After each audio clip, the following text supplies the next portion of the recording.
I'm bored, so y'all want to hear about the time that I sued my doctor?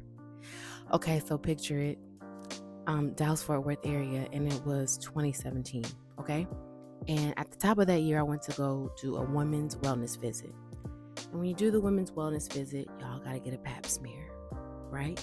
So I get the women's well visit, which includes the Pap smear, and of course, when they're doing the Pap smear, the purpose is to determine whether or not you have any abnormal cells. Well, the type of insurance that I had covered the visit, but it doesn't cover typically anything else. So if they send stuff to the lab or you have to get additional blood work or anything like that, they'll bill the insurance. And because I had a high deductible plan, it wasn't met. So usually I would get a bill. So this is like March. Fast forward all the way till November of 2017. I ended up getting fired from my job. And if y'all want to know that story, you can let me know because I sued them too. I sued that job too. Anyway, now I don't have a job and I get a medical bill from this doctor and it's like $650. And I don't have no job, Tommy. So I'm like, how am I going to pay for that? Like, I already got to make sure I have like rent and stuff. Luckily, I was in school and I got a few like refund checks, so I was able to like sustain, but I didn't have like extra money to pay that big bill. So I ain't pay it. So in 2018, when I finished school, it was like June, May, around this time of year when you graduate school, I actually did end up getting a job. But I moved from the apartment that I was in across the Metroplex somewhere else. And I literally just forgot about the bill. So we fast forward like another year, and I'm at the same job, but in a new position. So the job is sending me back and forth to Kansas City for training. So my mom called me up while I'm in Kansas City, and she's like, girl, I done got subpoenaed for your address. I'm like, subpoenaed for my address? She was like, yeah. So she gave me the information for the attorney, and I see that he's representing this doctor that I got a pap smear from in 2017. I called him and I was like, listen, you don't have to subpoena my mother. Here's my address. The phone number we're speaking on is my current phone number. Here's my email. Like, what else do you need from me? He's like, that's all I need, but we need to figure out how we can take care of this bill. And I was like, well, how much is it?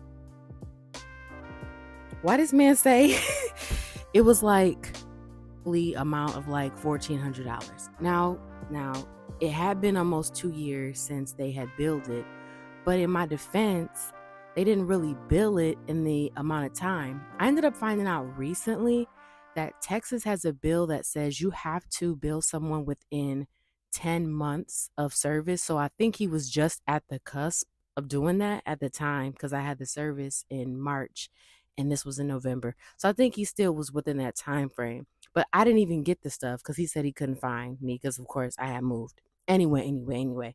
I said, listen, you have my address. Send me an itemized statement of the bill, and I'll just see if I can work something out. Like, I'm working now. Like, let's just see if I can work it out. So I'm going on about my business, going back and forth to Kansas City. And when I finally make it home and check my mail, I realize that I have a letter from this attorney, and the bill is not nowhere near what he said it was going to be on the phone. It's like $2,800. So I call very irate and I used some choice words with him. And I was like, this is nowhere near what you said. He's like, well, I told you that it was an estimate and this was something that you should have taken care of almost 2 years ago. I'm not paying $2,800. He's like, well, I'll see you in court. I said, I guess you will see me in court. So now I'm scrambling, trying to figure out how I can find an attorney to represent me because I'm thinking like it's not like a huge amount, but it's way more than what I'm willing to pay.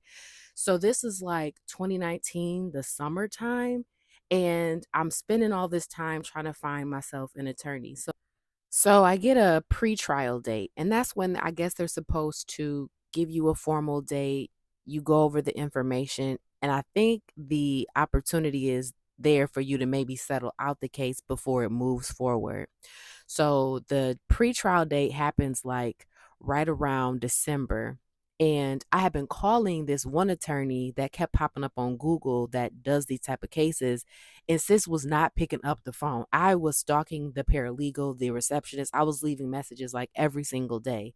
So finally, She ended up calling me back and saying, "Listen, I don't have the capacity to take on another client, but I do know a peer of mine who does this type of stuff out in your area, and I'll give you his information. Just send me an email and I'll respond back to you with his information, and hopefully he can help you." And I was like, "Okay, cool, like not a problem." So I go to the pretrial date, right? It's like a week before Christmas, and we're there with all of these other people who are being sued for different things in civil court. And the attorney comes in, and I see that he's speaking to another woman. And while we're waiting for our name, case number, whatever to be called, he then comes back into the courtroom and says, "Can he speak to me?" He gestures to see, like, "Hey, like, can I speak to you?" And I was like, "Yes." It's a little lobby, and the first thing that he asks me is if he can have a copy of my driver's license. And I said, "Why do you need my driver's license? I'm not comfortable with you having my driver's license. You have all of the information that you need for me." And he was like, "Well, it's public record." I said, "Well, look it up with the public that you have access to, because I'm not giving you my address. I'm not giving it to you." And he was like, "Well, thanks for wasting my time." And I said, "You're welcome. And Merry Christmas." So, fast forward, I end up calling the attorney that the lady referred me to that's in my area. And I get an appointment with him before we have this trial. Now, you remember, this is December 2019. So, we all know what go down at the top of 2020, right? So, the case was supposed to be, I think, in like February 2020 or something like that. Well, I go to this meeting with this attorney that this lady had referred me to. Shout out to him, okay? It was a little long winded, and it was a Christmas party at my job, so I was able to leave work early. And I met him at his office, and he was reviewing the case that had been filed. And after he talked a long, long time, I was starting to feel like I don't really know if he's going to be able to help me. And he is all over the place. Like, I wasn't very confident in his abilities at this time, because we had been in this office like 20, 30 minutes and he wasn't telling me anything. And then out the blue, I guess based on everything I had given him, he was kind of working himself through a plan. He said, "Well, first of all, I'm noticing that in the case that he filed, he put all of your medical information." And I was like, "What do you mean?" He's like, "Yeah, it says right here that this doctor is suing you for this amount for gynecological services. He can't put that in the court because it's public record. He just made your private health information public record by specifying that it was gynecological services." He said, "So if he doesn't call and self report himself to the board for HIPAA violations, I'm going to do it for him." I know that's right. Then he said he also noticed that, fair debt collections, right? There's a set of standards that you have to use. That's like when someone calls and says, "We're calling to collect the debt." They have to announce themselves. There's certain ways that they have to, present themselves and to collect the debt in a certain way, right? Well, when you're collecting a debt and you have to sue someone for the debt, you have to sue them in the city and or county where services for the debt are rendered. Clock it, because he tried to sue me in a whole other city. And he said he knew he did that on purpose because the judge in that city was very favorable to debt collectors. He knew what he was doing. Dang, I only got like, just come back for part two. I'm gonna wrap it up really quickly in part two.